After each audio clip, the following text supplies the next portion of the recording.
Provérbios 30, versículo 4. Diz assim: quem subiu aos céus e desceu? Quem ajuntou nas mãos os ventos? Quem embrulhou as águas em sua capa? Quem fixou todos os limites da terra? Qual é o seu nome e o nome do seu filho? Conte-me, se você sabe. Que o nosso Deus e Pai continue falando por intermédio da sua palavra aos nossos corações, amém? Meus irmãos, esse texto, essa sequência de provérbios, elas vêm aqui no texto bíblico identificando o autor como Agur. E ele trata e ele desenvolve colocando esses questionamentos e ao mesmo tempo demonstrando a sua dificuldade para dar as respostas a esses questionamentos.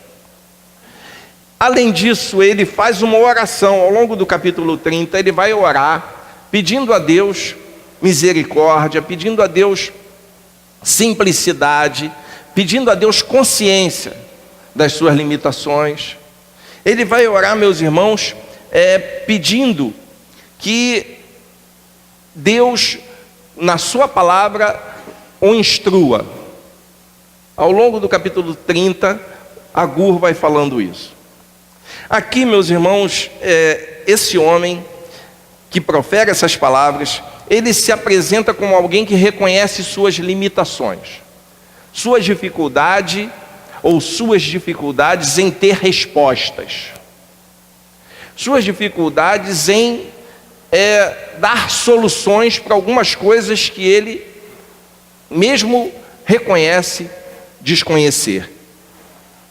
Bom seria, meus irmãos, se nós fizéssemos como ele, se nós deixássemos a arrogância de lado, se nós deixássemos o orgulho de lado, se nós deixássemos a nossa autossuficiência de lado e pudéssemos reconhecer que não temos resposta para tudo, que não temos condições de responder tudo. Eu já tive um período na minha vida onde eu queria responder todas as perguntas. Ainda mais quando a gente está fazendo estudo bíblico, a gente quer responder tudo, a gente quer ter resposta. Um irmão faz uma pergunta, por exemplo, e a gente quer ter resposta. Mas em alguns momentos da minha vida, quando eu me vi sem respostas, e quando eu reconheci mesmo e disse: olha, eu não sei, eu não tenho resposta para isso, foi algo assim libertador. Quando eu reconheci que nem todas as perguntas terão de mim a resposta. Quando eu deixei a tentação de chutar, de lado. Quando eu abandonei a tentação de dar uma resposta só para dizer que sei. Ter resposta para tudo, Agur aqui me mostra que ninguém tem. E ele tem uma atitude assim que eu acho que me chamou a atenção mesmo nesse texto, por isso eu separei para compartilhar com vocês. Chamou-me a atenção esse fato, desse homem reconhecer que não tinha resposta, reconhecer a própria insignificância. É o que ele faz aqui nesse texto. Ao olharmos para a vida, meus irmãos, para a vida, a nossa vida, com todas as suas perplexidades, muitas vezes, a gente só deveria baixar a cabeça, em sinal de rendição, em sinal de reconhecimento, de que Deus é soberano, e de que eu não sei tudo. Aliás, eu sei muito pouco. Já disse o filósofo: eu só sei que nada sei. E quem falou isso era alguém que, aos olhos humanos da sua época, era mestre. Era alguém que tinha discípulos. Era alguém que era notável no seu conhecimento, aos olhos humanos. E ele chega a essa conclusão e ele cita isso: eu só sei que nada sei. A nossa existência, meus irmãos, se a gente começar a pensar e a refletir sobre o que nós significamos como conhecimento, como detentores de sabedoria, como pessoas que têm, assim, conhecimento, respostas, sabedoria para enfrentar todos os dilemas da vida, ou todas as perplexidades que nos assombram. Se nós analisarmos criticamente e conseguirmos reconhecer o que realmente somos, ou o que nossa existência realmente significa diante disso tudo, nós teremos dado um passo enorme. Porque a nossa existência, ela não resiste. Já viu como nós não resistimos a acidentes? Nós não resistimos aos acidentes. A nossa existência não resiste à doença. Já viu quando a doença chega, a paz vai embora? A tranquilidade acaba, às vezes até a vida acaba, ou a existência nesse mundo acaba. Nós não resistimos a doenças, nós não resistimos às forças da natureza.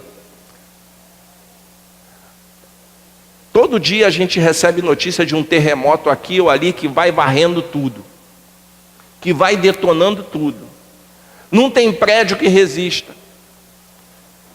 Às vezes, muitas pessoas morrem. Daqui a pouco vai começar a chover forte aí. Nós não resistimos às forças da natureza. Nós não resistimos ao que a natureza é capaz de fazer.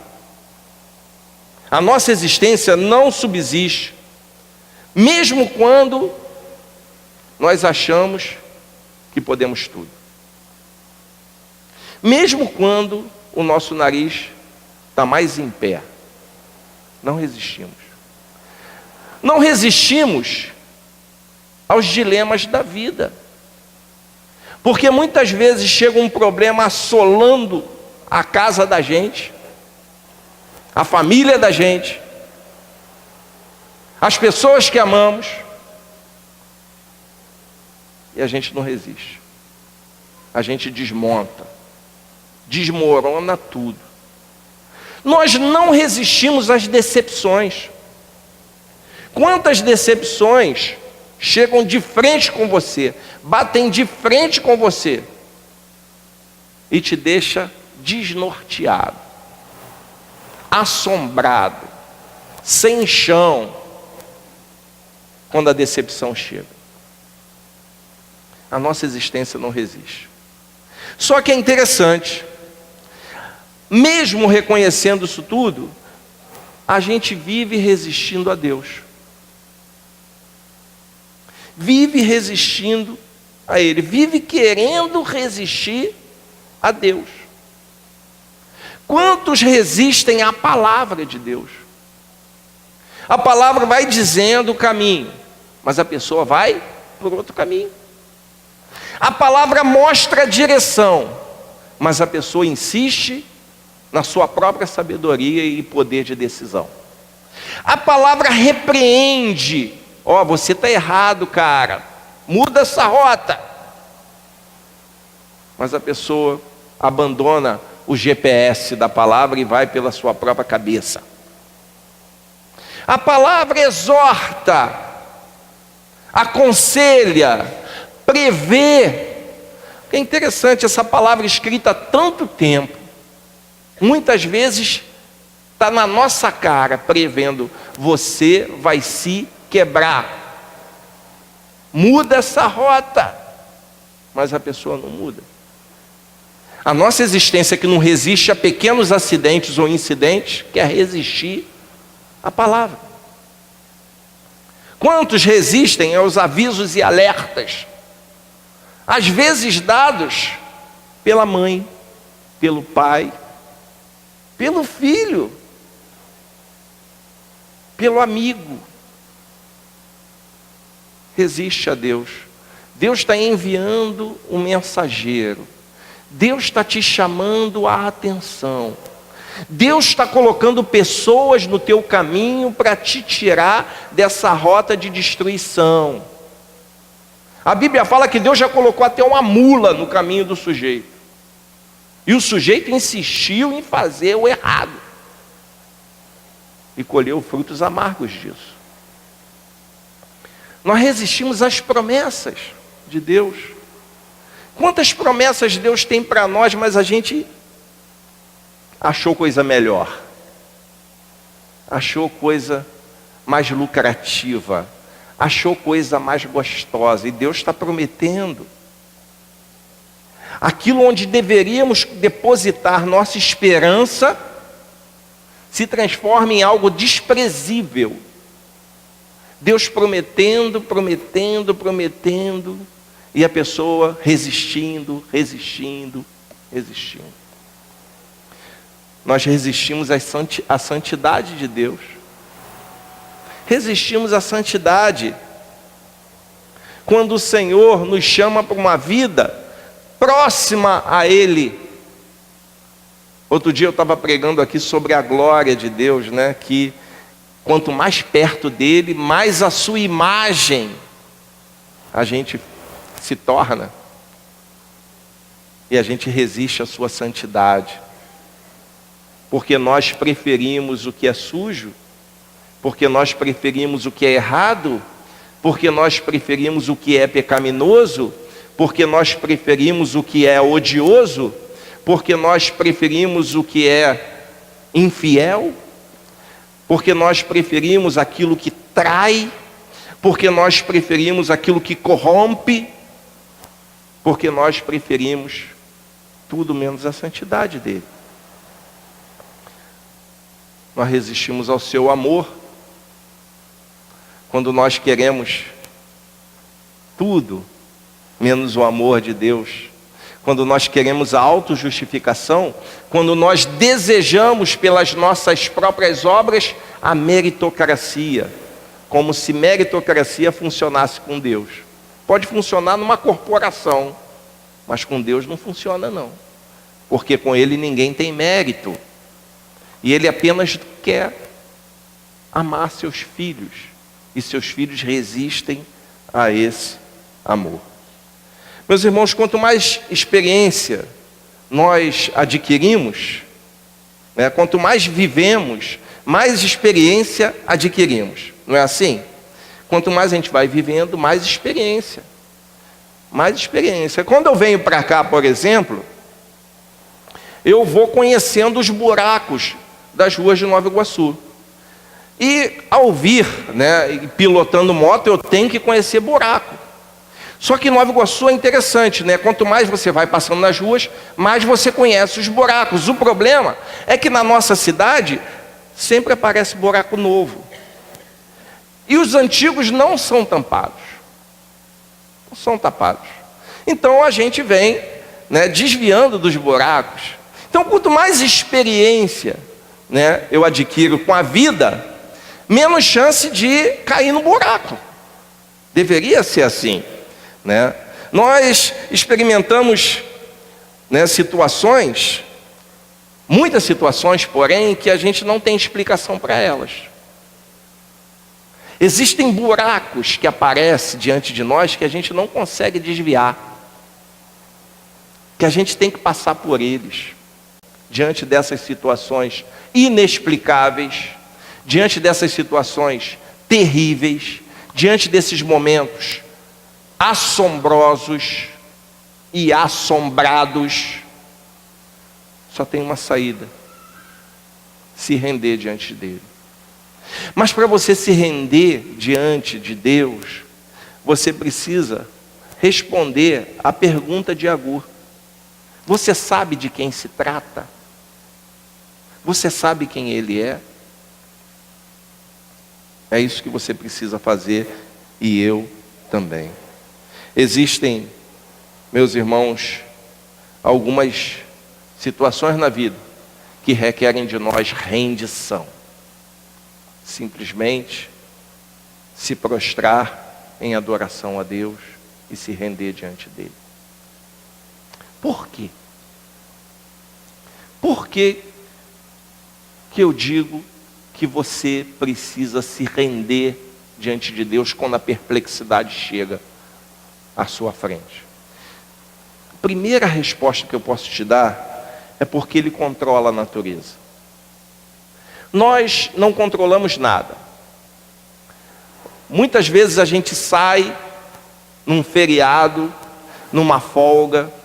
Às vezes eu tenho folga durante a semana e eu penso, eu vou dar uma passeada, né? Vou aproveitar o sol. No último dia de trabalho antes da folga, aquele sol maravilhoso, aquele dia sem nuvens.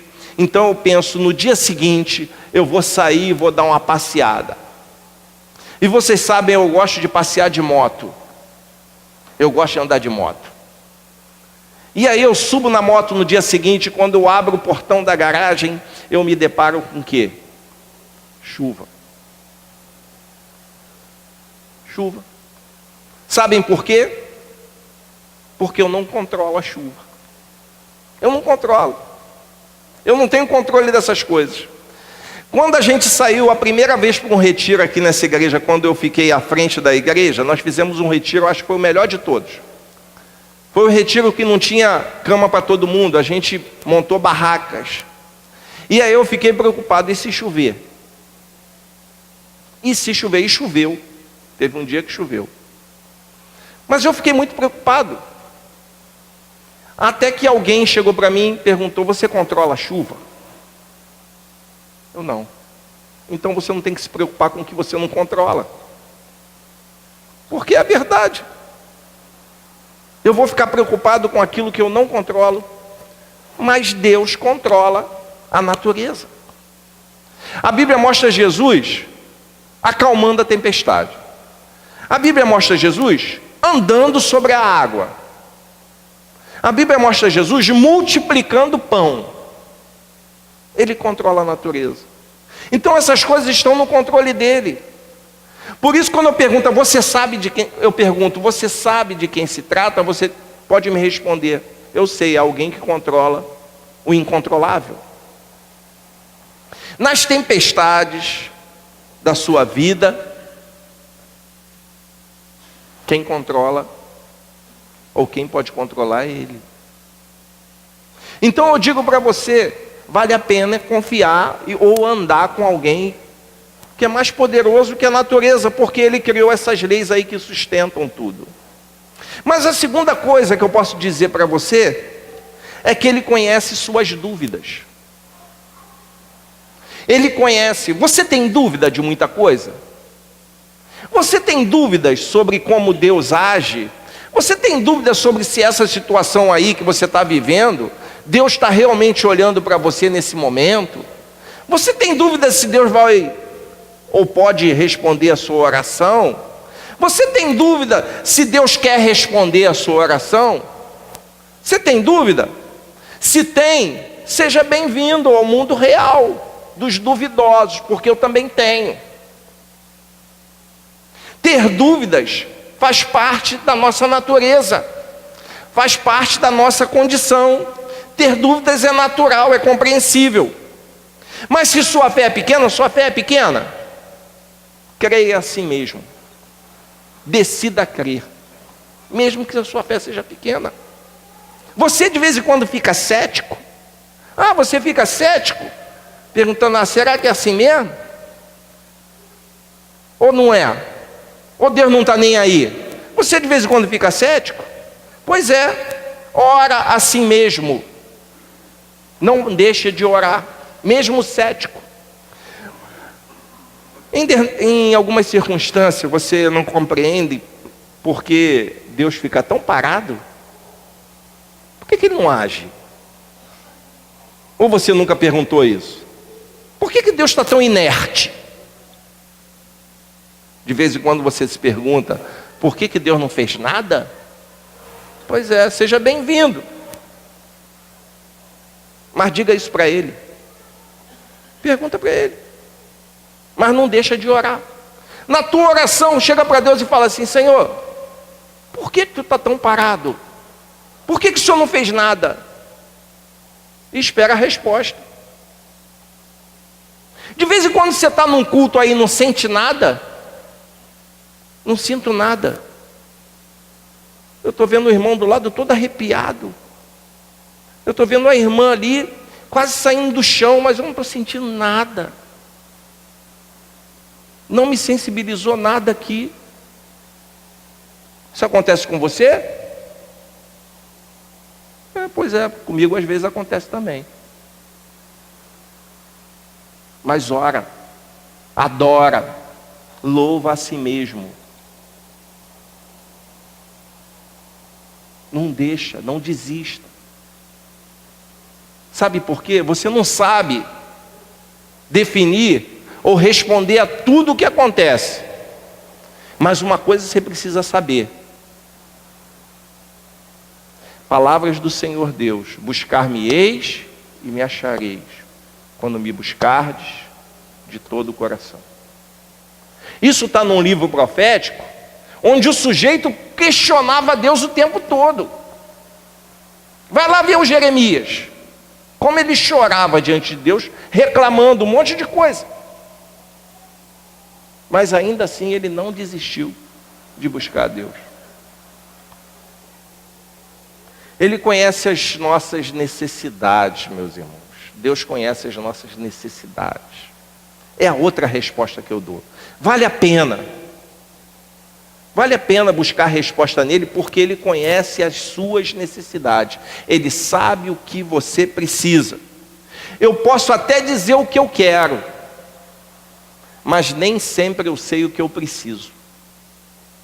O que eu desejo, eu sei muito bem. Mas o que eu preciso, nem sempre eu sei. Nós temos que olhar para Deus como pai, mas temos que olhar para nós mesmos como filhos, e às vezes filhos imaturos. Você não dá para o seu filho tudo que ele quer, porque você não é doido de fazer isso. Você não é maluca de dar para o seu filho tudo que ele quer. Experimenta. Se ela quer brincar com a tesoura, você dá? Você não dá. Quer brincar com o facão? Você não vai dar. Você não é doido. Mas ela quer, ela deseja. Ela quer chegar depois de meia-noite sozinha nas ruas de Nova Iguaçu, vindo de um baile. Aquela menina de 12 anos. Você é doida de deixar? Você é doido de permitir? Você não dá para o seu filho todas as respostas que ele espera. Deus conhece nossas necessidades. Ele sabe o que precisamos. Sabe também o que queremos. Quando o que queremos coincide com o que precisamos, quando o que desejamos coincide com aquilo que é a nossa necessidade, podemos orar a Deus e confiar na sua resposta, porque Ele dá. Ele responde. Mas para os filhos amados dele, aquilo que eles desejam nem sempre é o que eles precisam. E muitas vezes a resposta vai ser um retumbante não. Não. Porque você não precisa disso. Se ter fé em Deus, eu vou repetir, ter fé em Deus não é crer que Ele vai me dar tudo o que eu quero. É confiar que Ele vai me dar tudo o que eu preciso. Isso é ter fé. Ter fé em Deus não é esperar que Ele me dê tudo o que eu quero, tudo o que eu desejo. É ter convicção de que Deus vai me dar o que eu preciso. Às vezes o que eu preciso não é o que eu quero, mas é o que eu preciso. E Ele vai dar. Às vezes o que Ele está me dando é um remédio amargo, mas é o que eu preciso para ser curado. Por mais que seja amargo. Às vezes, Ele quer me dar uma injeção, uma benzetação espiritual. É o que eu preciso para ser curado. Meus irmãos, nós precisamos colocar nossas necessidades diante de Deus. E finalmente, Ele conhece as nossas angústias. Deus sabe a sua angústia. Deus sabe aquilo que você está passando. Deus conhece a sua dor. Deus não tem prazer no sofrimento da gente. E de sofrimento Ele entende, né? Você foi traído? Ele sabe o que é traição. Você se decepcionou com alguém que você ama? Olha para Jesus, vê se não aconteceu isso com ele. Ele sabe. E em Cristo, Deus sabe a nossa dor, nossa decepção. Quando fomos traídos, Ele conhece o seu sofrimento. Você foi rejeitado por uma pessoa que você ama até a morte? Pois é, Ele também rejeitou. Ele foi rejeitado até a morte. Você está triste porque seu filho sofre? Deus viu seu filho morrer numa cruz. Ele conhece suas angústias. Você chora ou já chorou por uma pessoa amada? Em Cristo, Deus sabe o que é isso. O que é chorar pela perda de uma pessoa amada. Por alguém que morreu e se foi e deixou saudade. Em Cristo, meus irmãos, Deus sabe o que é morrer de amor. Deus conhece as suas angústias. Nosso Pai conhece as suas angústias. Você sabe de quem se trata? Se trata de um Deus que conhece o seu sofrimento. Mas Ele é aquele que pode acalmar as tempestades, como nós cantamos aqui. Ele é aquele que pode suprir nossas necessidades. E eu vou reler o texto. Quem subiu ao céu e desceu? Quem encerrou os ventos nos seus punhos? Quem amarrou as águas numa roupa? Quem estabeleceu todas as extremidades da terra? Qual é o seu nome? E qual é o nome do seu filho? Diga-me se você sabe. Qual é o nome do seu filho? Qual é o nome do seu filho? É o nome do nosso Salvador.